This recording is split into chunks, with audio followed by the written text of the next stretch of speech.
Now, let me also introduce Advocate Sri Sumermal Surana ji, who will be taking the second part of the session. Sri Sumermal Surana was enrolled as advocate in the year 1967. In profession, he is mainly practicing in Calcutta High Court as well as before income tax, appeal and tribunal cases, and in that connection has appeared before Kolkata, Bangalore, Chennai, Cuttack, Ranchi, Delhi and Mumbai benches of the tribunal. Many of the cases argued by him have been reported. He was elected as a president of Income Tax Bar Association, Kolkata in 2004-05, again in 14-16 and also again in 16-18. He was the only advocate from outside West Bengal who was nominated as chairman of the Disciplinary Committee of Bar Council of West Bengal, constituted under the Advocates Act for the first time for the year 810. He was felicitated by Bar Council of West Bengal in the function organized by the Bar Council in Town Hall in the presence of Law Minister Mrs. Chandrima Bhattacharya, Chairman of the Bar Council of West Bengal and Advocate General of the West Bengal. He is also the Chairman of Taxation and Company Affairs Committee of Bharat Chamber of Commerce. He was honoured with Saropa, that is sword, shawl and scarf, by Gurudwara Bada Singh Sangat. He is also an active in many social and religious organizations. So let's all welcome Sumermal ji Surana. Now I would like to call Ayush ji to felicitate Sumermal ji Surana with the memento and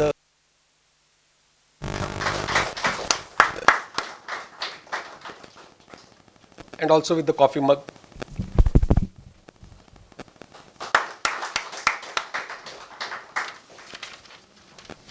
सबसे पहले तो मैं देरी हुई उसके लिए क्षमा मांग रहा हूं और आप परमिट करें तो आपके बीच में बैठ के बोल लूं, मैं साइड में नहीं रहूं।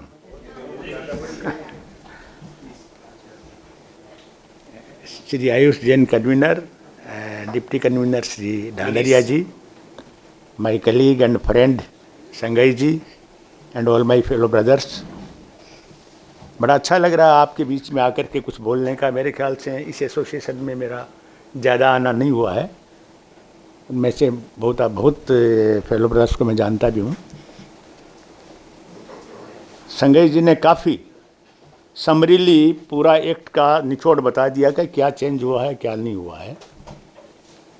There is no doubt about that कि भाई बहुत सारे सेक्शंस थे, बहुत सारे प्रोविजो थे, बहुत सारे एक्सप्लेनेशन थे, उनको सबको ख़त्म कर दिया और सेक्शंस भी 298 से 519 किया, लेकिन चूँकि प्रोविजो वगैरह ख़त्म कर दिए इसलिए वो जस्टिफाइड है। पहली बात तो ये है कि जो प्रोविजो और एक्सप्लेनेशन ख़त्म किए हैं, आप एक एक सेक्शन में देखिए कि सब सेक्शन कितने बना दिए हैं। अगर आप सब सेक्शन को देखेंगे तो मोर और लेस वही लाइन चली जाएगी। माने हुआ क्या है कि एक बढ़िया प्लेट में आपको पुराने रसगुल्ले दे दिए गए हैं, तो आप प्लेट देखते रहिए, रसगुल्ले तो वही खाने हैं। अब इन्होंने दूसरी बात कही कि वो बिल विड्रॉ कर लिया था पार्लियामेंट में, पुराना और नया इंट्रोड्यूस किया। क्यों किया? Are you aware? Select commission ने 500 से ऊपर अमेंडमेंट सजेस्ट किए, वो शायद एक कोई किताब में है भी उनके अमेंडमेंट तो सेलेक्ट कमेटी ने सजेस्ट किए। अब 500 से ज़्यादा अमेंडमेंट अगर पार्लियामेंट में डिस्कस करके बोलेंगे कि इतने अमेंडमेंट सजेस्ट किए हैं तो इज्जत का सवाल है। तो इसको विड्रॉ करो और उसके बाद में 2 दिन बाद में उसमें जो मानना है मानो, बाकी को छोड़ो। अब आज हम बैठे हैं इसका डिस्कशन करने के लिए। I think it is premature, क्योंकि आप इस एक्ट में देखिए 2 चीज़ है। ज़्यादा से ज़्यादा वर्ड यूज किया है as may be prescribed. Prescribed का मतलब है प्रेस्क्राइब्ड बाय रूल्स। तो जब तक वो रूल्स नहीं आएंगे तब तक तो मालूम ही नहीं है कि एक्ट किधर जाएगा और कंप्यूटेशन किधर होगा। दूसरा इसमें सबसे बड़ी बात एक और की है, वो है कि बहुत सारा माल सीबीडीटी पर छोड़ दिया। अब आप समझते हैं कि सीबीडीटी ने आज तक शायद एसएससी के फेवर में कोई भी सर्कुलर नहीं दिया है, और जहां भी दिया है ना कि आपका 119(2) में हम रिफंड दे देंगे और ये कर देंगे और आपको ये रिलीफ दे देंगे, टीएबी का आपने 115 बीएबी में फॉर्म नहीं दिया तो वो आपको दे देंगे, लेकिन उसके साथ में एक राइडर है, एज द प्रिंसिपल कमिश्नर और द कमिश्नर में बी सेटिस्फाइड। अब उनको आप सेटिस्फाई करो। नहीं, मैं नहीं बोल रहा हूँ, एक्ट बोल रहा है, एक्ट बोल रहा है। तो कहीं भी ब्लैंकेट कुछ भी नहीं छोड़ा है। आपको मालूम है ITAT के अगेंस्ट में या CITPL के ऑर्डर के अगेंस्ट में one can file the appeal. पहला था लिमिट सीधा, if the tax effect is below 20 lakhs, below 40 lakhs, no appeal. अब ये कर दिया है कि yes, no appeal up to 60 lakhs, no appeal up to 2 crores in high court, provided these are the exceptions. और one of the exception is accommodation entry. और कोई ऐसा केस नहीं है जो केस क्रेडिट का जाए उसमें वर्ड एकोमोडेशन एंट्री नहीं लगाया गया है। सो ये एक्ट जो बना है सारा CBDT पर छोड़ दिया है। CBDT जैसे नचाएगी, ब्रोकर्स जैसे नचाएंगे वैसे नाचना है। अगर गवर्नमेंट का इंटेंशन अगर ईज ऑफ डूइंग बिजनेस है भी तो दे will not allow that. I have seen one notice, you people might also have seen, जिसमें ये पूछा SSC को कि आप कितनी वेजिटेबल्स खरीदते हैं, देखा है ना आपने। So where it will lead to, माने CBDT का कोई उन पर अकाउंटेबिलिटी का कोई उसमें नहीं है। जो नया एक्ट है ऑफिसर अकाउंटेबिलिटी जीरो। उस नोटिस को तो सभी लोगों ने वो फेक नोटिस है, इवन कुछ स्कॉलर से भी मेरी बात हुई तो वो बोले कि नहीं ये फेक नोटिस है। तो एक नोटिस की फेक नोटिस नहीं है, फेक नोटिस नहीं है, वो नोटिस फेक नहीं है। मैंने पहले सोचा था फेक है, वो फेक नहीं है। वो नोटिस जेन्युइन है, फेसलेस में आने के कारण बेहतर नहीं, वो ऐसा हो रहा है। मैं तो आज ही एक डिक्लेरेशन देके आया हूँ। एक SSC ने अपना शेयर ऑफ प्रॉफिट दिखाया, net profit from partnership firm अपनी इनकम में दिखाया एग्जेम्प्ट, तो वो ज़्यादा था, काफ़ी ज़्यादा था, वो 2-3-5 करोड़ था। तो उसको स्क्रूटनी में ले लिया कि एग्जेम्प्ट इनकम क्या है। तो उसने एक्सप्लेन कर दिया कि exempt income share of profit from partnership है। तो बोला इसका टैक्स कहाँ है? आपको तो नेट प्रॉफिट आपने जो क्रेडिट किया है उसका टैक्स बाद दे के करना चाहिए था, टैक्स डिडक्शन करके करना चाहिए था। आपने एक्सेस क्लेम कर लिया एग्जेम्पशन। तो SSC ने कहा साहब हमारा पार्टनरशिप फर्म है, they are debiting the tax separately and then they are debiting that amount to the partners account respectively and explain everything. अब उसका शोकॉज नोटिस आया है कि ये जो डिफरेंस है ना आपका, जो आपने पूरा 5 करोड़ क्लेम किया है और उसका आपको होना चाहिए 3 करोड़, या आफ्टर प्रोविजन फॉर टैक्स आपके 2 करोड़ एडिशन करूंगा। See what is this? I have written letter to CBDT कि भैया अपना ट्रेनिंग सेंटर खोल लिया, ऑफिसर्स को इतना तो कम से कम बेसिक बात तो मालूम होनी चाहिए ना। So this is how this, and CBDT will not do anything, I know. So take it for granted that this act, when the rules will come, when the CBDT notifications will come, it will be a complete code itself. Otherwise अभी कुछ भी नहीं है, कैसे computation होना है कैसे नहीं होना है। यस, जो टैक्स ईयर वाली बात है दैट इज गुड अमेंडमेंट। और दी सिंपल रीजन के यार financial year, assessment year, previous year कितना करोगे? आपको सीधा 1/4/2026 से जो आपका फाइनेंशियल ईयर है, आपका अकाउंटिंग ईयर भी फाइनेंशियल ईयर रहेगा, आपका असेसमेंट ईयर भी फाइनेंशियल ईयर रहेगा, so that there is no झमेला। लेकिन अभी भी ऐसा कोई अमेंडमेंट नहीं किया है कोरस्पॉन्डिंग कि आप GST में कुछ टर्नओवर दिखा रहे हैं और इनकम टैक्स में कुछ टर्नओवर दिखा रहे हैं, तो उसका मैच करने के लिए अकाउंटिंग सिस्टम क्या होना चाहिए? There is nothing in the act. In GST you are showing something, gross sale inclusive of GST।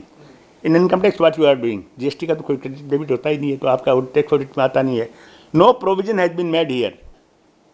वो सेक्शन 145(2) है ना, क्या वो तो रेगुलर सेक्शन 145 में कि आपको टैक्स ऑडिट में भी एक कनेक्शन बना के देना पड़ता है, बिकॉज उसमें बोलता है कि मैं के बाद limited purpose of competition of tax मेरे credits will be inclusive of any kind of tax etcetera and also likewise debit will also. Sir वो है कि क्लोजिंग स्टॉक में आपका क्या क्या जुड़ना है।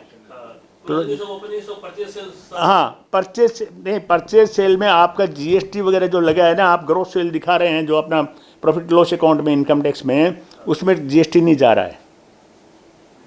नहीं जा रहा, only for the limited purpose computer वो सेक्शन बोलता है कि you have to nobody is going to look into that. और जहाँ से इन्फॉर्मेशन आएगा, इन्फॉर्मेशन आते ही आपसे पूछ लेंगे।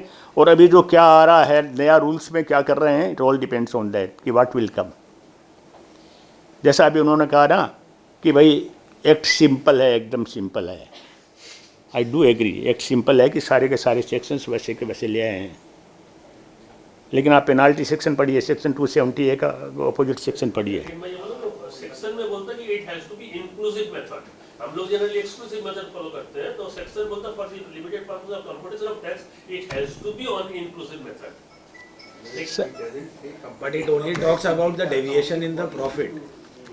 It does not talk about what he's saying is that kindly the see corresponding matching of the 270A का जो कोरस्पॉन्डिंग सेक्शन आप देखिए, उसके लिए नहीं है. you all know that when assessment is completed, penalty proceedings are initiated. Yes. Because the section 270A said that in the course of proceedings, assessing officer may direct why penalty should not be imposed. तो assessment के time penalty start कर देता था और उसके बाद में 6 महीने में उसको लगाना है, अगर आपका अपील है तो स्टे कर देता था. अभी आप 270A को एक बार पढ़िए kindly. 270 New and old. New वाला 439(1). हाँ Penalty for under reporting and misreporting of. हाँ, आप पहली लाइन पढ़िए. The competent authority हाँ may, during the course of any proceedings under this act, impose penalty on impose penalty कैसे करेगा impose penalty? But this is what the section reads. ये भाई साहब इसलिए किया गया, जैसे इन्होंने बोला ना कि लैंग्वेज को सिंपल कर दिया गया है. हाँ पढ़िए, हाँ वो भी पढ़िए, 270A भी पढ़िए. बात ये है ना कि वो अब सिंप्लीफिकेशन में देखिए, नकल में भी अपने तो बोलते हैं ना, नकल में भी अकल चाहिए. अच्छा, penalty for under reporting and misreporting of income in the old section. The assessing officer over here, the JCIT, CIT or the PCIT may हाँ may मैं during the course of any proceeding under this act direct that any person who has underreported income shall be liable shall be कि साहब liable to आपको pay. Notice दे देंगे, आप liable हो, फिर order pass होगा. सेक्शन 275 में लिमिटेशन है टाइम की, पेनाल्टी करने की 6 महीने की. इसका भी 275 जो कोरस्पॉन्डिंग सेक्शन है उसमें 6 महीने का टाइम उसमें भी दिया है. तो बताइए मैं 270A फॉलो करूंगा या फॉलो करूंगा? और अगर मेरे पेनाल्टी लगा दी without amendment of this new 439, I am going to win. कि साहब आप लगाओ पहले, आपका सेक्शन बोल रहा, how can go win this section? And the court says जो लैंग्वेज यूज किया है, you have to go by the language, you can not twist the language. In penal provisions, you strictly go by the statute. देख लिया आपके सामने, आपने बताया ना simple. Impose penalty. Impose penalty. बहुत सारे सेक्शंस में ऐसा है. इट इज़ नॉट कि इसी में है खाली.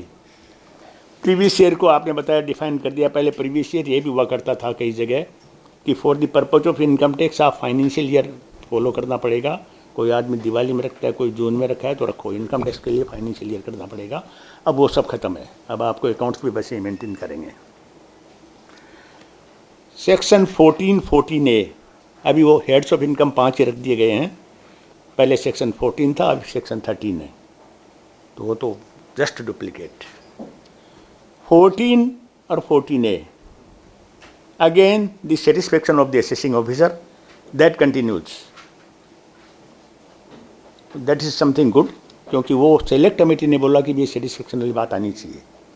ऐसे नहीं ब्लैंकेट आप एक रूल बना दो और लगा दो. Now rules will be prescribed. Rules cannot override the section.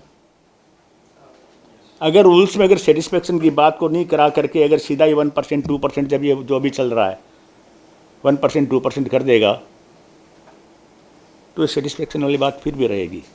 लेकिन रूल्स में एक चीज़ कर सकता है. अभी जो जजमेंट आए हैं कि अगर आपका 1% is to be disallowed, then you can not disallow interest separately. That covers 1% itself. समझ गए ना मेरी बात? You cannot say some company has invested the money from out of borrowed funds, and rule at the used to say that interest is to be separately disallowed, expenses to be separately disallowed. But this section says satisfaction, but the rules to be prescribed. Now, if the rule says that interest to be separately disallowed, it will be disallowed. So we cannot go in computation now. What will be happen to dividend income? Perquisite salary income में. Salary income में if your parents goes for treatment out of the country, then there was a limit of 2 crores for the person accompanying. Now that 2 crores limit is gone. कितना भी खर्चा करो, provided it is permitted by RBI. So that is a relief. On the other hand, entertainment allowance जो है government employees को मिलता था, that is taken away, that they will not give. दूसरा था एक ट्रेवलिंग का, if the employer provides you a car for the purpose of going to the office, then that was exempt. अब ये हो गया एनी कन्वीनियंस, दैट मीन्स अगर कोई एम्प्लॉय खुद ही अगर टैक्सी करके जाता है, टैक्सी करके वापस आता है, उसका पैसा अगर एम्प्लॉयर दे रहा है, that will not be taxable, that will not be taxable, that will not B. अपनी गाड़ी लेता है ना, अपना गाड़ी का भी पेट्रोल लेता है, अगर एम्प्लॉयर देता है तो that will not be taxable. So it is not a car provided by the employer, but yes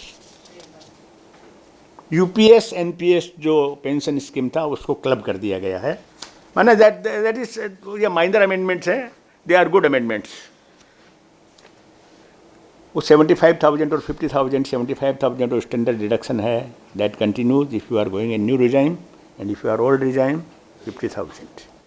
उसमें वोलेशन किया था इनकम टैक्स बिल में जो 2025 का। Select committee said that what you are doing, you have to correct it.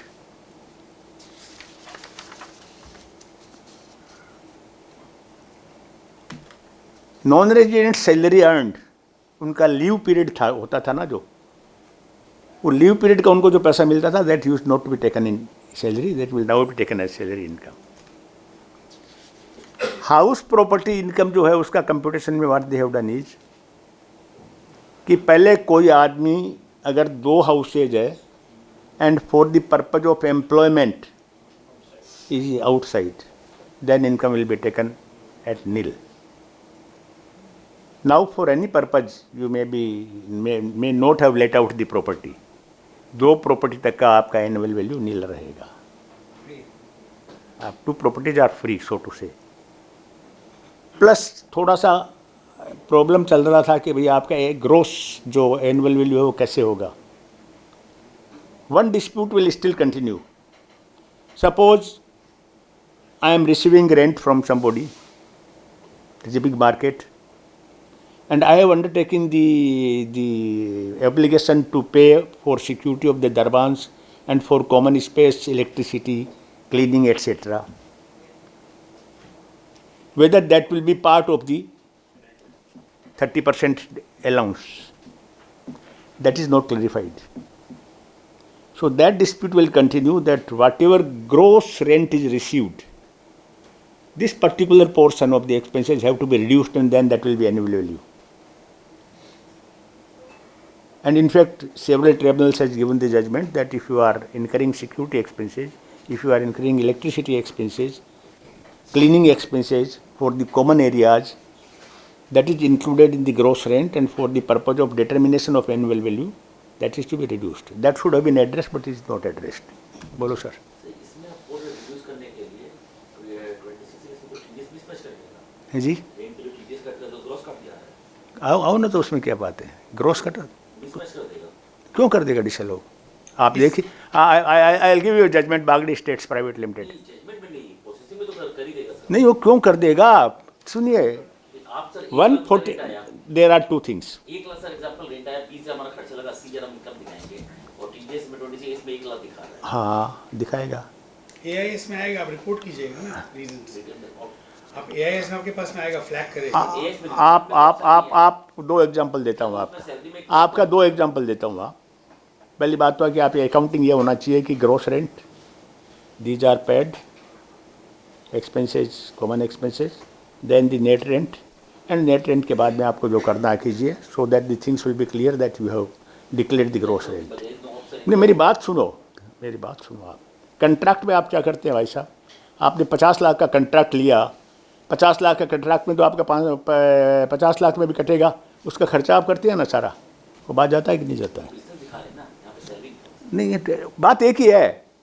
I have declared gross rent, but for the purpose of taxation annual value will be gross rent minus common expenses for these things. और Bagri state का judgement है Calcutta bench का, where the number of judgements have been cited, that gross rent less the common expenses and the balance will be annual value. Sir इनका कहना वो return purpose से लेके है, तो आपके लिए यही कहूँगा कि आप जो जीएबी दिखाएंगे ना, उसको आप नेट करके ही वहाँ पे डालो आईटी रिटर्न। ओ अच्छा, वो आप बोल रहे हैं फॉर्म भरने के लिए, आप डेट करके दिखाओ। वहाँ तो रेंट नहीं पूछ रहा ना, एनुअल वैल्यू पूछ रहा है आपको। आप फॉर्म भर के दिखाओ ना, करके दिखाओगे तो आपको इशू नहीं आएगा। और उसके बाद में हो सकता है आपके पास 143(1) को एडजस्टमेंट के लिए नोटिस आए, उस टाइम एक्सप्लेन कर दीजिएगा, और स्क्रूटनी में आया तो कोई प्रॉब्लम ही नहीं है। It's nothing like that. ये नेट करके दिखाने में इनका है कि वो 26 एएस से मिसमैच होगा। वो तो होता ही है, सब जगह होता है, मिसमैच होगा, उपाय नहीं। वो तो उपाय नहीं है कोई, वो तो होगा ही होगा, वो होगा। हम 9 लाख दिखाएंगे, वो 12 लाख दिखाएगा, 12 लाख का टीडीएस मिलेगा, नहीं बोलेगा 9 3 और लाख। उनका सजेशन ठीक था कि नेट करके ही दिखाइए, तब अगर आईटीआर जो है वो आप कोई प्रॉपर्टी बेचते हैं, कौन सी वैल्यू दिखाते हैं आप? सेल प्राइस दिखाते हैं ना, कंसीडर वो जो स्टाम्प वैल्यू अथॉरिटी वाला लेता है वो दिखाते हैं ना। स्टैम्प ड्यूटी वहाँ ऑप्शन है स्टाम्प वैल्यू का। वहाँ पे कॉलम है, सैलरी में कॉलम नहीं है वहाँ पे कितना डिडक्शन हुआ। एचपी में सॉरी, एचपी में कॉलम नहीं है। तो ठीक है, लेकिन इसमें कॉलम है रिटर्न में कि आपका स्टाम्प वैल्यू क्या है, स्टैम्प ड्यूटी वैल्यू। और आप स्टाम्प ड्यूटी वैल्यू दिखाते ही उसी में जंप कर जाएगा वो कैलकुलेशन टैक्स का, करेगा ना। तो आप इसीलिए नहीं दिखाते हैं ना, तो इतने सारे इसमें भी हो जाइएगा, और क्या है। बट अब वो भी ऑप्शन नहीं है सर, उसमें टीडीएस स्टैम्प ड्यूटी पे आ गया। वैकेंसी अलाउंस में ये था पहले कि भाई आपका जो इस साल पूरा साल भी वैकेंट है या पार्टली वैकेंट है, तो उसमें वो एनुअल वैल्यू ले लिया करते थे, जो rent as may be received, expected rent, उसको रेस्ट्रिक्ट कर दिया है कि आपका अगर पुराना भाड़े पर लगा हुआ है, इस साल अगर पूरा वैकेंट रहा है या आधा भी वैकेंट रहा है, तो एक रेंट एक्चुअली रिसीव्ड उससे कैलकुलेशन होगा। That is good. क्या है कि वो नहीं तो आप लड़ते रहो।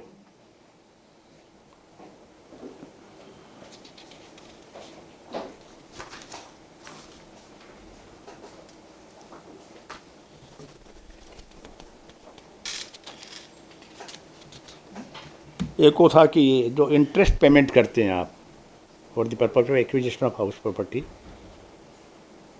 उसका सेल्फ ऑक्यूपाइड में 2 लाख और प्लस 5 इंस्टॉलमेंट्स में जो एक्विजिशन आपका, हाँ, उससे पहले उसको मिलता था, उसको आपको कमर्शियल प्रॉपर्टी में भी कर दिया है कि आपको इंटरेस्ट तो मिलेगा ही मिलेगा, जो आप after the you put the property on rent, लेकिन उससे कंस्ट्रक्शन पीरियड में जो आपने दिया है ना इंटरेस्ट, उसका भी 5 इंस्टॉलमेंट में मिल जाएगा आपको।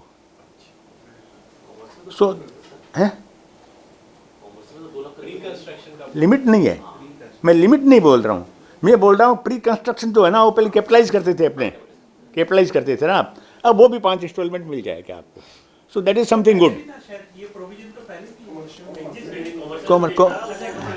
कॉमर्शियल में नहीं था, कॉमर्शियल में नहीं था, कॉमर्शियल में नहीं था।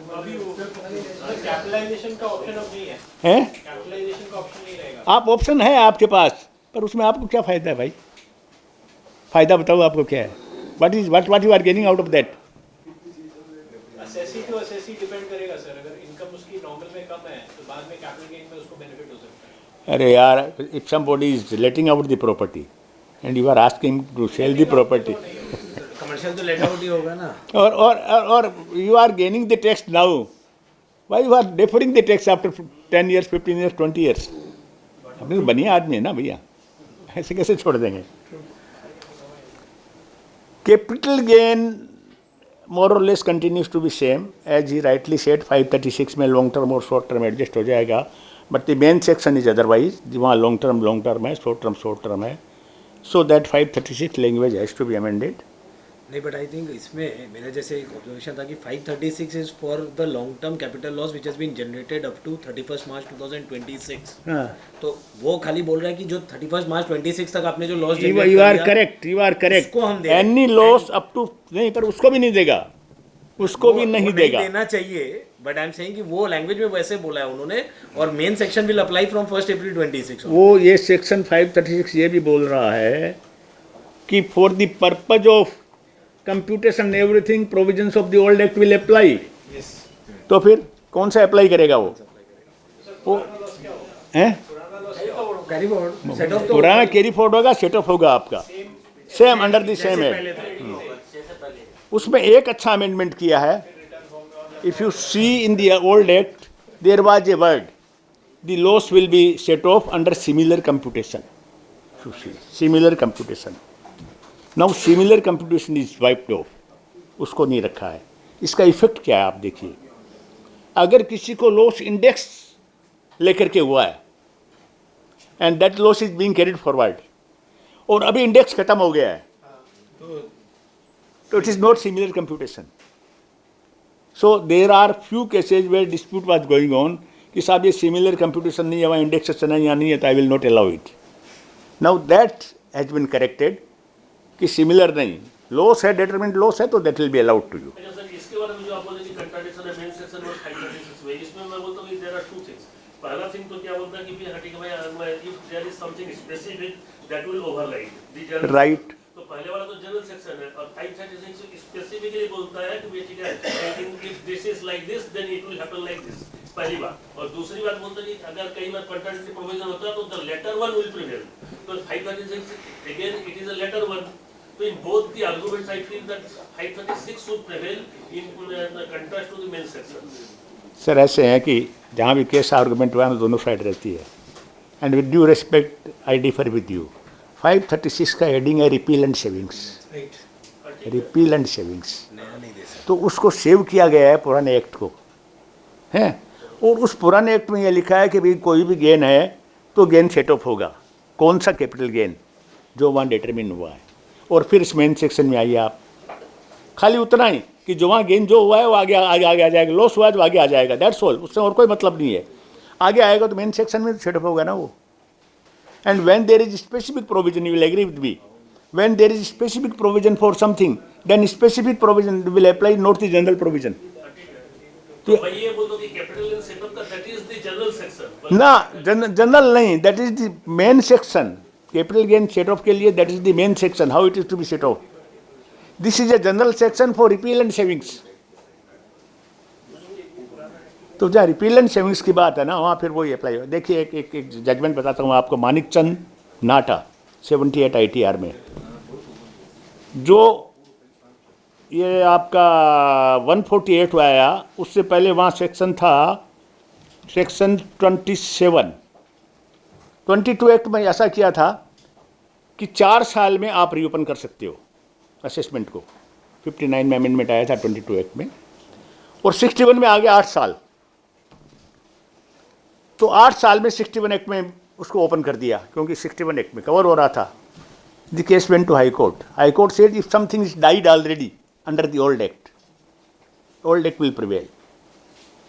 आप न्यू एक्ट का फायदा नहीं ले सकते because that is already died. So applying the same analogy, old act में आपको मिला है कैरी फॉरवर्ड और नए एक्ट के प्रोविजन से आपको बाद मिलेगा. तो जनरल ये प्रोविजन 536 जो सेविंग क्लोज है, I don't think that will be applicable. लेकिन बाकी तो देखिए डिस्प्यूट करने के लिए तो अपने तैयार बैठे हैं, कोई बात नहीं है. 54 EC उसमें थोड़ा चेंज किया गया है. पहले था माने long term capital gain arising out of long term asset being land and building. तो 50 आपका जो डेप्रिसिएबल असेट है land and building, for the purpose of computation indexation वगैरह कुछ नहीं मिलता था, शॉर्ट टर्म कैपिटल गेन के हिसाब से कंप्यूटेशन होता था उसका. But if the land and building is there with you for more than 3 years then taxation used to be there as long term capital gain. अब ये जो अमेंडमेंट कर दिया है ना इन्होंने, being capital asset being land and building, वो छोड़ दिया capital asset land and building, तो वो शायद अब आपको नहीं मिलेगा. Do know that even if the land and building is sold which is with us for more than 3 years but that was used for business purposes, the computation was as short term capital gain. आपको वो indexation वगैरह नहीं मिलता था. हाँ, but the taxation was as long term capital gain.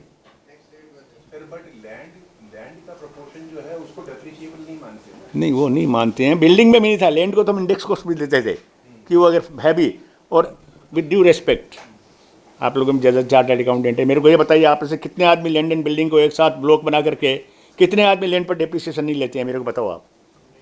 Land पर नहीं लेते हैं, नहीं लेते. बहुत सारे आदमी एक लैंड एंड बिल्डिंग एक हेड बना रखा है, वो करते हैं ना. नहीं, अलग पर हाँ पर मैंने बहुत सारे बैलेंस शीट देखी मैंने है, देखा है बहुत जने वो लैंड एंड बिल्डिंग का ही ब्लॉक उसको ब्लॉक में बना रखे हैं, बहुत सारे देखे हैं, जबकि लैंड में हो ही नहीं सकता depreciation, but it is being done, होता है, बस क्या है।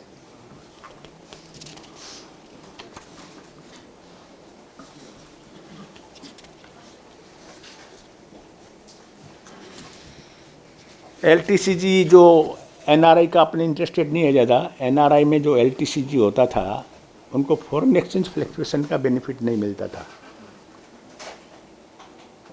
अब वो भी मिलेगा।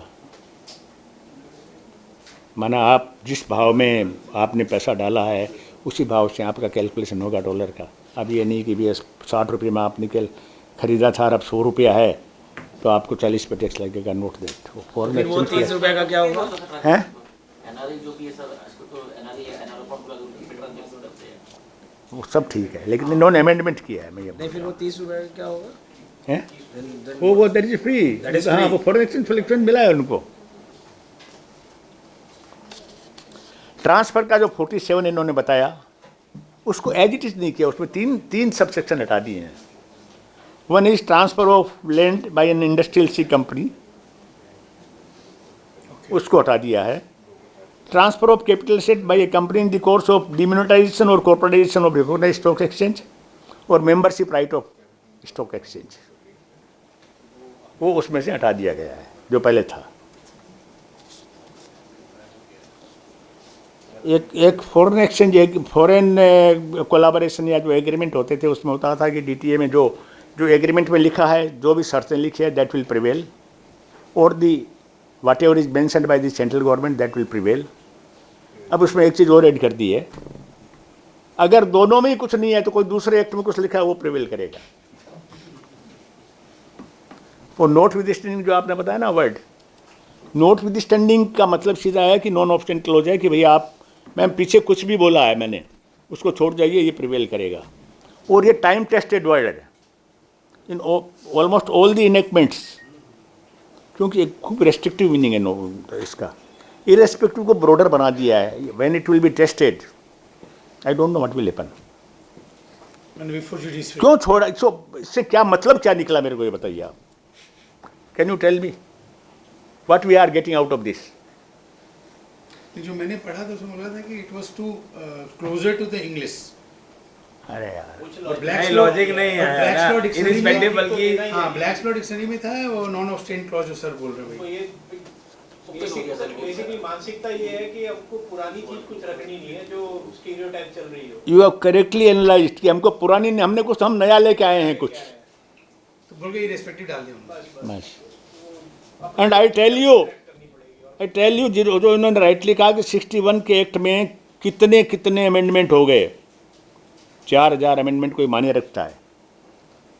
वो पालके वाले जी एक बार आए थे, उन्होंने जो बोला था, भाषण दिया था फाइनेंस एक्ट में कि ये it was a ticket for 1 years journey, now it is not valid for 1 years journey. आपको कौन सा स्टेशन पे उतरना पड़ेगा, nobody knows. Exactly like this. कब अमेंडमेंट होगा, जो आपको मैंने अभी बताया, बहुत सारे सेक्शन है उसमें ऐसी लैंग्वेज यूज की, it has to be ended. तो नथिंग इज परमानेंट हियर। हाँ नेक्स्ट ईयर में यदि अमेंडमेंट होंगे तो फिर आपको 61 का जो अमेंडमेंट हुआ था, एक नया एक्ट आया, तब यही बोला था कि 22 एक्ट में बहुत ज़्यादा अमेंडमेंट हो गए, बहुत ये हो गया, we want to have a permanent institute for income tax, और उसका हाल ये बनाया है। अब सरचार्ज और सेस, अपने सेस को क्लेम करते थे, बाद में अमेंडमेंट आ गया था, इसको और क्लैरिफाई कर दिया है कि साहब ये सेस आपको नहीं मिलने वाला था, तो वैसे भी नहीं मिलने वाला था, उसमें क्या क्लैरिफिकेशन करना है। प्रिजम्पटिव टैक्सेशन एनआरआई पे लगाई दिया था, जो सर्विस रेंडर करते हैं उसका ऑडिट भी फाइन कर दिया है कि उनको अगर कम दिखाओगे तो आपको ऑडिट भी करना पड़ेगा।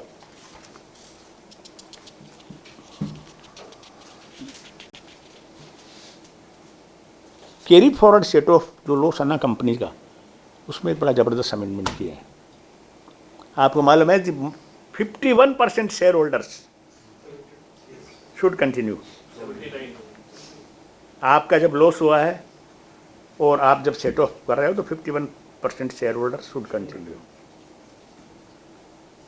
अब पहली बात तो ये थी कि उस टाइम के एक्ट में यह था कि जैसे मान लीजिए मेरा लॉस 2015 में हुआ है या 2022 में हुआ है, उस टाइम 51% शेयर होल्डर कोई थे, 2023 में थोड़ा चेंज हुआ, 24 में चेंज हुआ, लेस हो गया, लेकिन 25 में आके वापस कोई 51 आ गए। Whether I was entitled to that set off? Yes. Because the year in which loss was incurred and the year in which I am claiming, the shareholders are more than 51%. उसको amendment कर दिया भाई साहब, अब continuous रहना पड़ेगा। इसके अलावा एक बात और की है, मेरे को वो भी लगता है कि वो भी एरर है। 50% persons, the word was persons, मतलब more than one shareholder भी हो सकता है। उसमें पर्सन्स में एस काट दिया, तो इसका मतलब क्या इंडिविजुअल शेयर होल्डर कोई होगा 51% वाला और वो कंटिन्यू रहना चाहिए? How it is possible? आप देखिए, पर्सन इटसेल्फ है तो फिर पिछली बार पर्सन्स क्यों लिखा था भैया? ये बताओ ना आप। हम तो इंटरप्रिटेशन यही करेंगे ना कि पर्सन तो इंडिविजुअल है, पर्सन प्लूरल नहीं, पीपल प्लूरल नो, है। आपने person ठीक कहा, जनरल individual है। क्लोजेज में सिंगुलर इंक्लूड्स प्लूरल, कोई दिक्कत नहीं है। लेकिन मैं तो एक, मेरे को आर्गुमेंट करना पड़ेगा, तो मैं बोलूंगा साहब अगर इसमें डिफरेंस नहीं होता तो ये पिछली बार पर्सन क्यों यूज किया था? नहीं छोड़ दी, जब पुराने सेक्शन में अगर पर्सन है तो नए में ये क्यों होगा? कैरी फॉरवर्ड सेट ऑफ, इसमें बाकायदा लिखा है 51 as the person hold held by the person on the last day. So how this will be possible? देखिए ये सेक्शन, रेलिवेंट सेक्शन आप कहेंगे, देखिए एक बार 7961 का ओल्ड सेक्शन कौन सी है सर? सेक्शन 79(1) ओल्ड 119(3) देखिए, 119 हाँ 119। 119।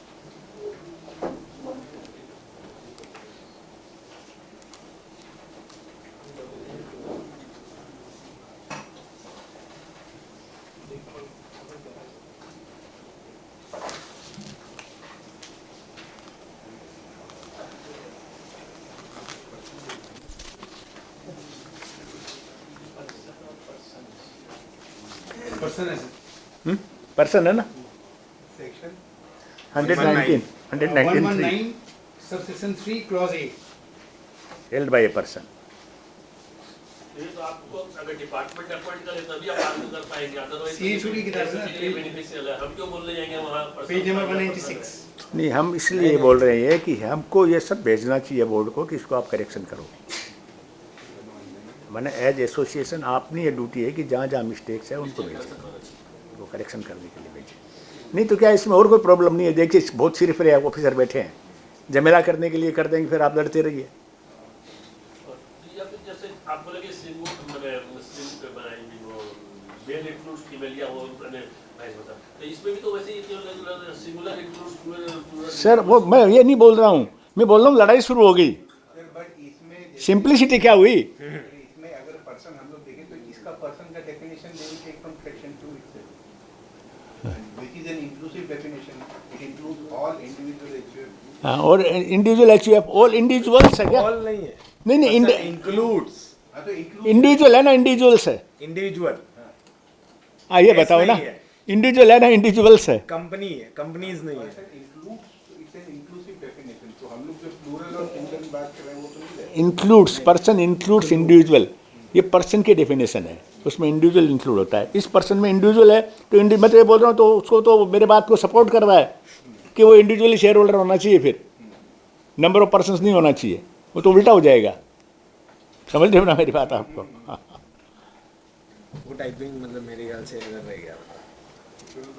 सेक्शन 148 में पहले वर्ड था 149 में, that after 3 years if there are books of accounts, evidence and documents which reveals that income has escaped assessment. Now this reveal word was, वो काफ़ी restricted word था। reveal का मतलब हुआ something which was never disclosed, which has come to light because of this.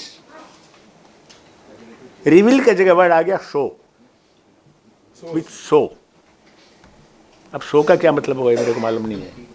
सवाल ये कि dispute हो गया। शो का मतलब हुआ कि सामने दिखना चाहिए। शो में तो ये नहीं है कि एजम्पशन की बात नहीं है कोई। शो तो whether dispute will arise or not, tell me. Reveal मतलब कुछ छुपा हुआ है, So, वो भी निकल करके आ रहा है। गेस तो कर ही नहीं सकते हैं सर। और सोर्स गेस तो 100 में तो गेस कर ही नहीं सकते आप, कर ही नहीं सकते. No guess, no guess, nothing. assumption भी नहीं कर द सकते। वर्ड अच्छा, कोई assume भी नहीं कर सकते। and you have to interpret the word with the company. Company evidence to show. Books, documents, वहाँ तो कुछ नहीं है, evidence to show. अब evidence का मतलब तो ये हुआ कि something which cannot be denied. Otherwise the evidence कहाँ से हुआ? If something is subject to argument, how can you say it to be evidence? नहीं, फेवरेबल तो है, लेकिन मेरा अभी फेवरेबल या अनफेवरेबल बात नहीं, मेरा बात है डिस्प्यूट से. लिटिगेशन. हाँ, लिटिगेशन जो ये कह रहे हैं ना कि भाई इसका एक्ट बनाया है, अब लिटिगेशन नहीं होगा, इतना सरल बनाया है. और देखिए, इनको मालूम है अनूप जी से मेरा काफ़ी काम पड़ता है, मैं तो वर्ड पे जाता हूँ ऑलवेज. वर्ड पे पकड़ते हैं। मैं वर्ड पे जाता हूँ ऑलवेज, तो वर्ड के हिसाब से this will again create litigation. फिर 148 में वो 4 साल किया है टैक्स ईयर, वो 3 महीना वो भी रखा है, वो पुराने एक्ट के हिसाब से, उसमें कोई फ़र्क नहीं है क्यों वहाँ 3 साल और 5 साल थे असेसमेंट ईयर के हिसाब से. लेकिन ये 148 इशू 1/4/2026 के बाद में टैक्स ईयर बेसिस पर ही होगा, टैक्स ईयर बेसिस पर ही होगा, असेसमेंट ईयर बेसिस पर नहीं होगा, और उसका फॉर्मेट भी सेपरेट ही रहेगा. Because once this act is repealed, तो ये एक्ट चालू रहेगा only for the purpose of the action already initiated. The problem only is कि what will happen to assessment year 26-27. Assessment year I am talking. आपने return भरा assessment year 26-27 का, so that means no proceeding was there as on 1 April 2026. No proceeding was there, not pending. but then what will happen? So in my opinion, up to assessment year 26-27, the old act is bound to continue वो उसमें इसीलिए उसमें लिखा है, it will be under the old act. under the old act, under the old act. लेकिन जब 1/4/2026 को proceeding pending नहीं थी, उसमें तो सर ये भी लिखा है ना कि अगर पुराने कोई भी साल का करेगा तो पुराने पुराने एक्ट में करेगा. लेकिन उसमें एक जगह ये लिखा है ना कि जो पुराने जितने भी रेक्टिफिकेशन ये है वो फलाना निकला सब पुराने एक्ट में होगा. फिर उसकी क्या दरकार थी? फिर तो ये होता है कि जितनी प्रोसीडिंग है पुराने एक्ट की वो सब पुराने में होगी. एक बात हो जाती ना, एक बात हो जाती ना. तो वाइस बनाया किसने, आपको मालूम है क्या? Do you know? है, you do not know who has drafted this. उसका तो ऑनर किया गया है open, and you most of you know him. Anand Kedia, who was commissioner here, he has drafted it. He was given prize for that in open meeting. Maybe कि उसका helper कोई होगा, उनको भी कहाँ इतना टाइम है, को देखेंगे वो इतना. Otherwise he is very intelligent man, no doubt about that. Anand Kedia used to be my batchmate. We qualified in the same term, same year, same university. इसीलिए आप इस एक्ट की पढ़ाई कर रहे हैं. But I was not knowing this कि Anand Kedia is one of the drafters. He is the main person. Not knowing this fact. Dispute resolution वालों को एक रिमांड रिपोर्ट का अधिकार था, वो खत्म हो गया. वो they can not rely on the remand report. एक टीडीएस का जो झमेला किया है, आप लोअर डिडक्शन सर्टिफिकेट मांगते थे, Yes. वो अब नील नहीं दे सकता आपको. वो you can not give nil certificate. आपको लोअर रेट में दे सकता है. पहले नील वाली बात थी भी, नो नील सर्टिफिकेट.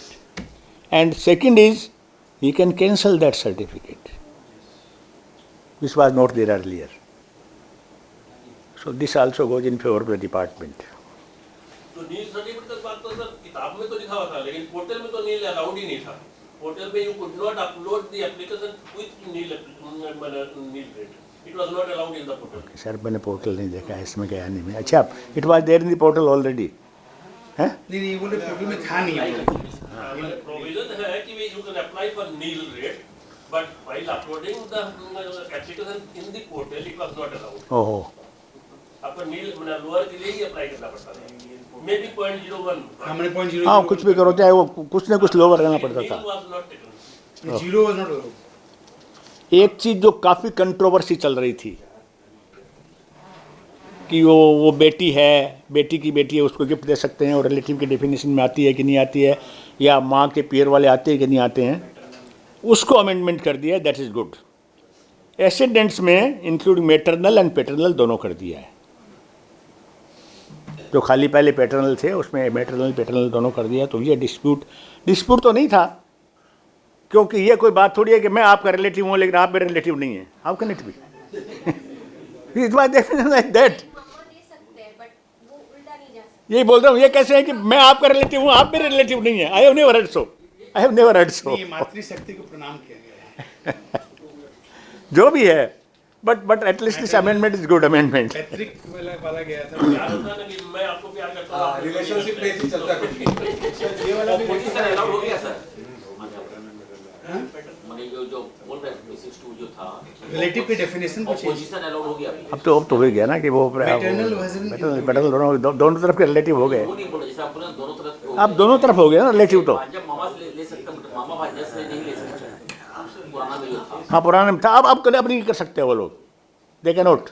अभी भी नहीं ले सकते। नहीं, वो अभी भी नया में जो किया है इंक्लूड्स मैटरनल एंड पैटर्नल, इसका मीनिंग क्या है? मैटरनल का एक क्लैरिफिकेशन दी, जैसे क्लैरिफिकेशन दे दिया है। हाँ, हाँ। but it has not changed the status of the gifts which we could have taken earlier.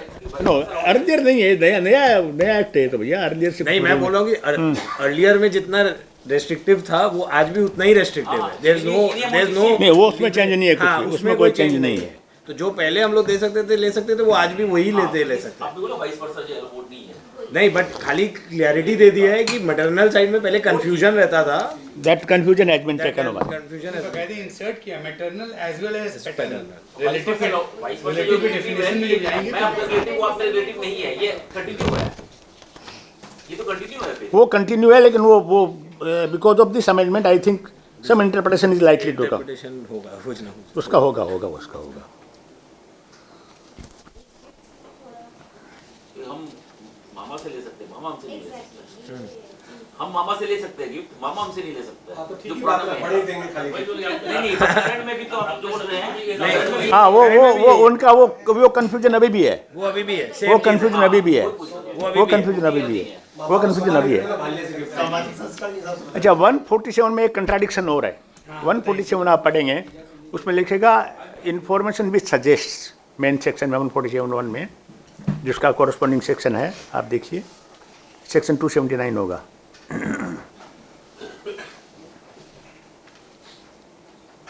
लेकिन नीचे लिखा है, वो जो 3 साल वाले बाद वाले में लिखा है विच सोच, तो वहाँ सजेस्ट है, यहाँ सोच है।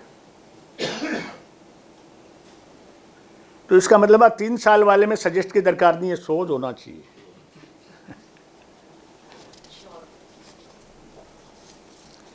अभी जो क्या है कि रीअसेसमेंट का नोटिस इशू कर देते थे, भैया असेसमेंट डेट 25-26 है, आपका last date of filing of return है वो सितंबर है, या 139(4) में आपका दिसंबर है, तो दिसंबर तक आपने रिटर्न नहीं दिया तो जनवरी 147 इशू हो जाता था। अब बोल दिया कि ना, विद इन 1 ईयर आप इशू नहीं कर सकते। माने 26-27 आपका अकाउंटिंग ईयर है, तो आप 31 मार्च 2028 तक नहीं कर सकते 279 का नोटिस इशू, बाद में इशू करो आप। सर, ऐसे जो अपडेटेड आइडियाज है वो फिर टैक्स ईयर के बेसिस पे या असेसमेंट ईयर अभी तक के जो है अपडेटेड आइडियाज अगर आप लोगे, हाँ, तो 4 साल टाइम लाइन है, तो वो आपका इनकम टैक्स अब आपको इनकम टैक्स एक्ट 2025 के हिसाब से देना पड़ेगा 26 के बाद में। That relevant provision already there, उसका प्रोविजन वैसे कैसे ढाला हुआ है उसमें। 131 नोटिस 133A सर्वे में आपको मालूम है, एस खादिर खान का एक जजमेंट आया था 352 ITR कि any statement recorded during the course of survey is not binding force, no evidentiary value, because the statement is never allowed to be recorded on oath. इस बात डाल दिया oath। प्रेशर वाला खत्म हो गया सर, बाई प्रेशर है। By pressure खत्म नहीं हुआ अभी भी, क्वेश्चन तो रहेगा। बाई प्रेशर खत्म नहीं हुआ अभी भी।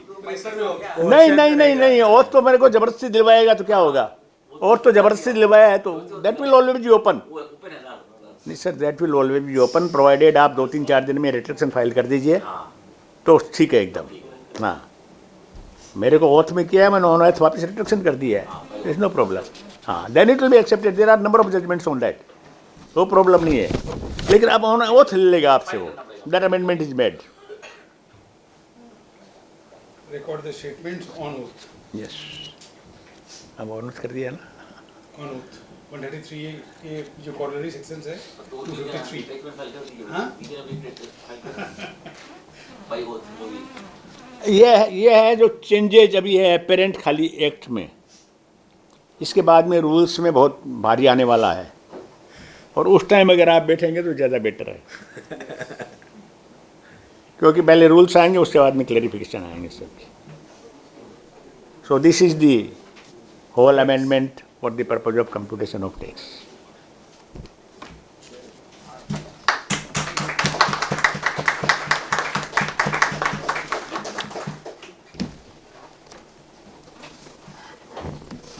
सर रेसिडेंशियल में हाउस प्रॉपर्टी में जो भी आया था लास्ट ईयर बजट की रेसिडेंशियल में ऑलवेज वी आर हाँ, commercial is up to the SSC, और नया में भी सेम है। Same same same same same वो वही है कि वो आपका अगर property unless it is assessed under the income from business, that language is used. तो दैट मीन्स है कॉमर्शियल प्रॉपर्टी, अगर आप जैसे मान लीजिए प्लांट मशीनरी बिल्डिंग और उसके बाद भी फैक्ट्री भी दे रहे हैं भाड़े पर, कॉमर्शियल ऑफिस तो कॉमर्शियल ऑफिस है। तो it is up to the commercial office will not be there sir, commercial officer will be income from house property. Commercial office is something different. अगर आप मॉल दे रहे हैं भाड़े पर, that is your business. Mall भाड़े पर दे रहे हैं, दैट इज योर बिजनेस। आप एक प्रॉपर्टी ले रहे हैं कॉमर्शियल एरिया में, उसको भाड़े पर दे रहे हैं, that will not B business, office that that will never be business.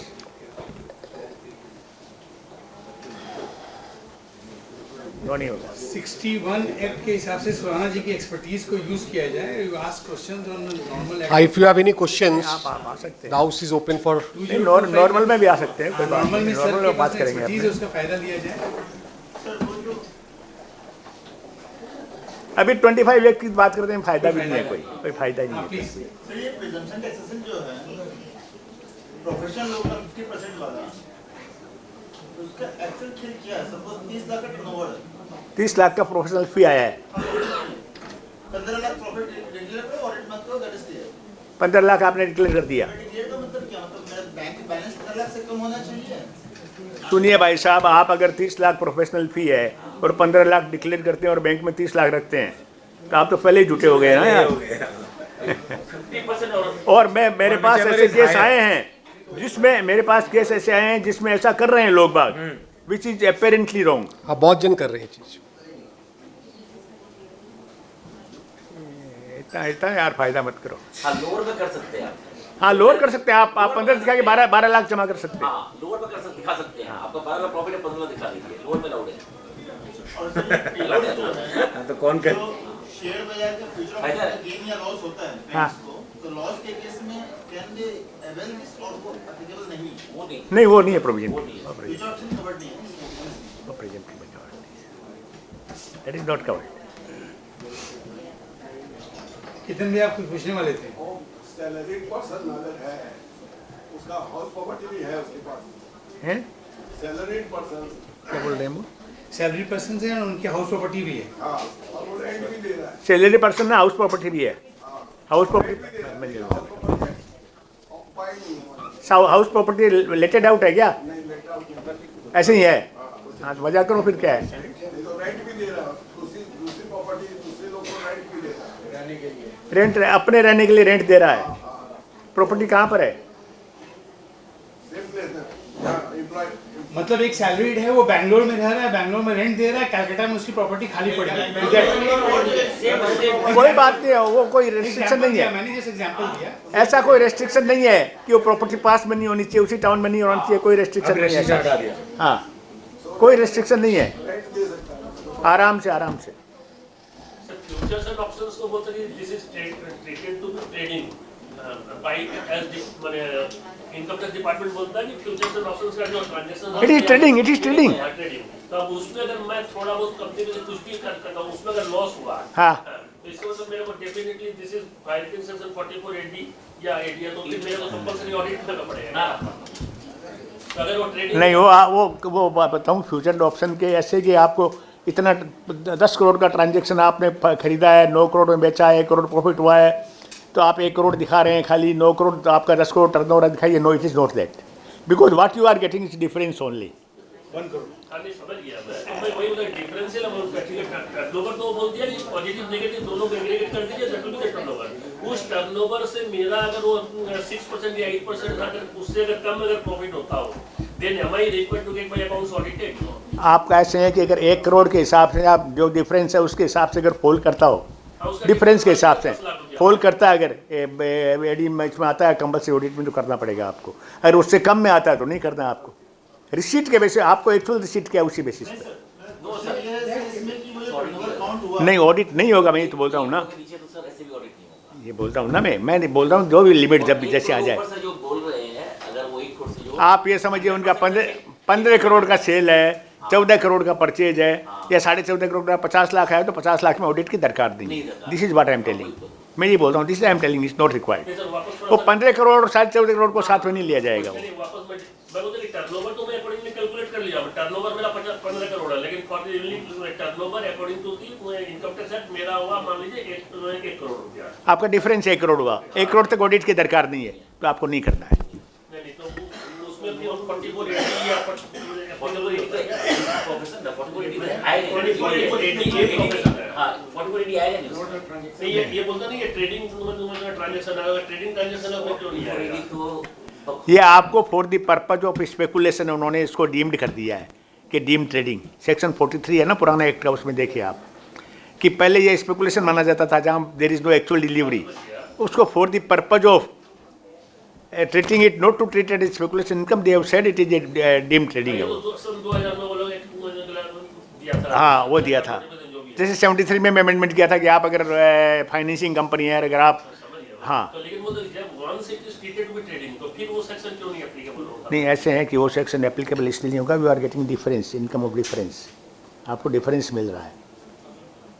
इतना फ्लेक्सिबल नहीं कर सकते अपने लोगों को इंटरप्रिटेशन में कि उसमें भी अपने 6% दिखा दो। आपको अगर मेरा टोटल डिफरेंशियल 1 बटा अच्छा उसमें 1 करोड़ तक अगर नीचे है तो फिर audit is not required. Audit is not sir 1 crore से ऊपर है तब भी ऑडिट दिखानी है सर। है 1 करोड़ से अगर ऊपर है तब हाँ तो ठीक है, वो तो सारे चेक से पेमेंट, सारे चेक से पेमेंट हो रहा है, वो ठीक है। अप टू 10 करोड़ को ऑडिट दिखानी नहीं करनी है, नहीं करनी, loss profit doesn't matter. whatever it is, if it is loss you are entitled to set off। और यू 100% लॉस डजंट मैटर। आप मतलब मैं कोई मैं भी पूरी तरह से सहमत हूँ। यदि आपका वो ट्रांजैक्शन 20 करोड़ का है टर्नओवर और आपकी प्रॉफिट जो है सॉरी आपका परचेजेस 11 करोड़ का 9 करोड़ की प्रॉफिट है, टोटल ट्रांजैक्शन तो वो चेक से ही ऑनलाइन ही है ना। हाँ, 100% आप ब्रोकर तो आपका 9 करोड़ का भी प्रॉफिट है तभी you don't need to have an audit. Up to 10 crore तो आपको एग्जाम्प्ट में ही है ना, you don't need to get an audited because that gross figure is not your turnover। Doesn't matter what is the profit और loss. Your difference should be less than 10 crore. 2 crore तो ऐसे भी 8% से काफी अधिक हो गया। परसेंट तो आते नहीं है। आप क्या करना चाहते हैं? 8% दिखाएंगे, बाकी पैसे को यूज भी नहीं करेंगे, वैसे ही पूछ रहा हूँ आपसे। सारा विड्रॉ कर लेंगे बैंक से? नहीं बाई दी वे पूछ रहा हूँ मैं। Audit is not required, differential amount अगर ज़्यादा है थ्रेशोल्ड लिमिट से तो दरकार है, अदरवाइज नॉट। थोड़ा सा कंफ्यूजन इंक्लूड होता है, मैं जो ये समझ नहीं पा रहे 4480 जो है जो 8% और 6% जो बोल रहा है कि आपका 1 करोड़ तक तो थ्रेशोल्ड उसके नीचे टैक्स होल्ड है ही नहीं। 1 to 2 स्मॉल एस या 1 to 3 जो बुक्स ऑफ अकाउंट्स मेंटेन नहीं करते हैं और उनको अगर 8% प्रॉफिट दिखा देते हैं तो उनको ऑडिट की दिखानी है। That is option, that is an epsilon naught mandatory. आप कम प्रॉफिट दिखाते हैं तब दरकार, only in case books of accounts not maintain.